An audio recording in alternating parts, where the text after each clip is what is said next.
ওদালগুৰি জিলাৰ new life medical ভেৰগাঁৱৰ ঐতিহ্যগত ডিমাকুছিস্থিত শ্ৰীমন্ত শংকৰদেৱ বৰংগাজুলি সত্ৰৰ প্ৰেক্ষাগৃহত বিনামূলীয়া ফিজিঅ'থেৰাপি সেৱা আৰু স্বাস্থ্য সজাগতা সভা অনুষ্ঠিত হয়।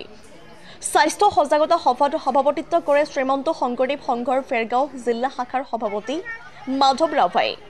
বৰংগাজুলি সত্ৰৰ সত্ৰাধিকাৰ নিৰঞ্জন বড়োৰ উপস্থিতিত নিউ লাইফ মেডিকেল ভেৰগাঁৱৰ স্বত্বাধিকাৰী ধ্ৰুৱজ্যোতি বড়ো, ফিজিঅ'থেৰাপিষ্ট ডক্টৰ ধ্ৰুৱজ্যোতি কলিতা, সাংবাদিক দিগন্ত কুমাৰ শৰ্মা, সমাজকৰ্মী মহেশ শৰ্মা, আনোৱাৰ হুছেইন স্বাস্থ্য সজাগতাৰ বিষয়ে ভাষণ দিয়ে।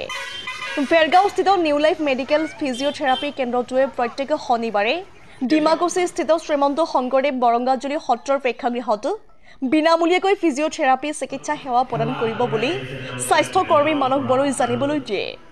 টংলাৰ পৰা অনুপ বড়োৰ ৰিপৰ্ট, নিউজ 24 অসম। এই ক্ষেত্ৰত নিউ লাইফ মেডিকেলৰ চৰকাৰ স্বত্বাধিকাৰী আৰু এই অনুষ্ঠানৰ লগত জড়িত সকলোকে আমি ধন্যবাদ জ্ঞাপন কৰিছোঁ। ৰাইজৰ মাজত তেওঁলোকে এই সজাগতা, স্বাস্থ্যৰ প্ৰতি সজাগতা আনিবৰ কাৰণে প্ৰয়াস কৰিছে। আমাৰ এই অঞ্চলবোৰ যথেষ্ট পিছপৰা। এতিয়া ক্ৰমাৎ মানুহবিলাকৰ মাজত কিছু সজাগতা আমি প্ৰত্যক্ষ কৰিছোঁ যে ফিজিঅ'থেৰাপিৰ ক্ষেত্ৰত আমাৰ এই অঞ্চলৰ মানুহসমূহ জ্ঞানটো যথেষ্ট কম আছিল, কিন্তু বিশেষকৈ ভেৰগাঁও মহকুমা অঞ্চলত আমি প্ৰত্যক্ষ কৰিছোঁ যে নিউ লাইফ মেডিকেল প্ৰতিষ্ঠা হোৱাৰে পৰা মানুহক স্বাস্থ্যজনিত কাৰণ বিশেষকৈ ফিজিঅ'থেৰাপিৰ দ্বাৰা সেৱা আগবঢ়াবৰ কাৰণে যথেষ্ট চেষ্টা কৰিছে। কিছুমান নজনা বস্তু জানিবৰ কাৰণে আমি এটা প্ৰয়াস হাতত তুলি লৈছোঁ আৰু এই প্ৰয়াসে যাতে অঞ্চলবাসীৰ বহুত লাভ কৰিব বুলি মোৰ এটা দৃঢ় বিশ্বাস আছে। আৰু এই আমাক সহযোগিতা কৰে যেন আমি কিছুমান নজনা মানুহক জনাব পাই সুখী হ'ম যে ফিজিঅ'থেৰাপি কি হয় বা কেনেকৈ স্বাস্থ্য আমি উন্নতি লাভ কৰিব পাৰোঁ। শ্ৰদ্ধেয় ভদ্ৰমণ্ডলী তথা উপস্থিত শ্ৰদ্ধা ৰাইজ, ইয়াতে আমাৰ আচলতে ফিজিঅ'থেৰাপি হৈছে আমাৰ চিকিৎসা গুৰুত্বপূৰ্ণ শাখা আৰু আজিকালি প্ৰায় চিকিৎসালয়বিলাকত ফিজিঅ'থেৰাপিৰ শাখা আমাৰ অন্তৰ্ভুক্ত কৰা হৈছে। আৰু ফিজিঅ'থেৰাপি মই চমুকৈ ক'ব গ'লে এটা গুৰুত্বপূৰ্ণ বস্তু, যিটোৱে আমাক ৰোগীসকলৰ লাভান্বিত কৰে। যেনেকৈ মেডিচিন ব্যৱহাৰ নকৰি আমি কিদৰে সুস্বাস্থ্যৱান হৈ থাকিব পাৰোঁ সদায়, সেইটোৰ ওপৰত আমাৰ ফিজিঅ'থেৰাপি গুৰুত্বপূৰ্ণ, একদম অতিকৈ লেখত ল'বলগীয়া। আমাৰ ৰোগীবিলাকৰ সাধাৰণতে আমাৰ দেখা যায় সাধাৰণতে বিভিন্ন বেমাৰ, নাৰ্ভৰ সমস্যা, লগতে কিছুমান ষ্ট্ৰ'ক, প্ৰেছাৰ ষ্ট্ৰ'ক হৈ পেৰালাইচিছ হোৱা দেখা যায়। তো তেনেকুৱা ৰোগীবিলাকৰ আমাৰ ফিজিঅ'থেৰাপিৰ চিকিৎসাৰ জৰিয়তে বহুতো আমাৰ ৰিকভাৰী পাৰ্চেণ্টেজ বহুত ভাল হৈ যোৱা দেখা পোৱা যায়। আৰু লগতে আমাৰ এৱাৰনেছৰ ক্ষেত্ৰত ফিজিঅ'থেৰাপিৰ কি বস্তু আমি সমাজৰ আগত দাঙি ধৰিবলৈ আমি বহুতো কাম আমি হাতত লৈ আছোঁ।